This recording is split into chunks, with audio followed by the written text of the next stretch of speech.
Made it to page 2, and so page 2, I'm going to briefly just talk about the unit vectors, especially if we did the partial with respect to x and with respect to y. So if our unit vector is equal to I, which was just equal to, the unit vector 1, 0, 1 and 0 with their components, then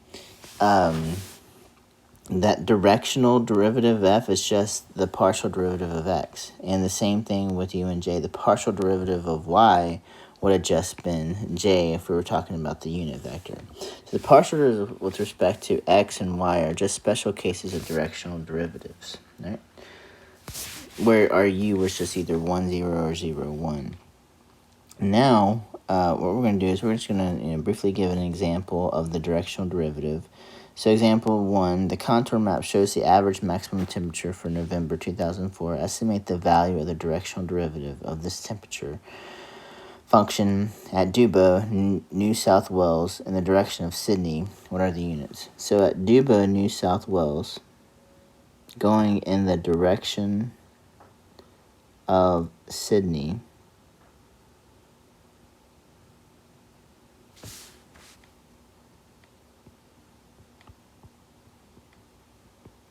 all right, so that's our vector, all right?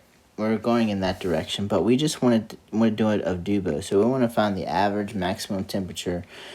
I'm sorry, not the average, but we want to find the value of the directional derivative of this temperature function at Dubbo. So that's just giving us the direction vector. What we really want is at Dubbo. And so I'm going to take the two contours at Dubbo, the closest two. So I'm going to start at 30 and I'm going to go to 27. And I'm just going to go along the two contours that are between Dubbo because we just want to find that at Dubbo. Sydney just gives us the direction, all right? And so taking the contour lines at Dubbo using that direction vector, what we're going to do is we're going to be able to find our rate of change of maximum temperature in the direction to Sydney from Dubbo. And so we're going to take our change, which is going to be 27 minus 30 at the two contour lines. And the distance between those two contour lines looks like it's going to be about 120. So divide it by 120. And so that's going to give us negative 0.025 degrees Celsius per kilometer. And again, Dubbo to Sydney gives us the direction, and we want to find the average maximum. We want to find the temperature function at Dubbo, New South Wales, just given that direction. All right. Theorem 3, if f is a differentiable function of x and y, then f has a directional derivative in the direction of any unit vector a, b. So, given a directional, a directional derivative, what we can say is, okay, our directional derivative of our function is just going to be our partial derivative of x, of our function, times a, all right, the direction we want the x-axis, the direction we want our x to go, and then the partial derivative of y with times the direction we want our b to go. All right, and so pretty much it's the same, but now we're multiplying this by a unit vector, by our partial derivative. So now let's go ahead and say we have a unit vector u that makes an angle theta with positive x-axis. If that's the case, u can be just cosine theta, sine theta, and the formula in Theorem 3 becomes, we're replacing our a's with cosine theta and our b with sine theta, because that's going to be the distance of our x and our distance of our y. So find the directional derivative of f at the given point in the direction indicated by the angle theta. So we're going to take the partial derivative with respect to x first. So our directional derivative of our function, it's going to be equal to, let's take the partial, we're going to take the partial of the x first of our function.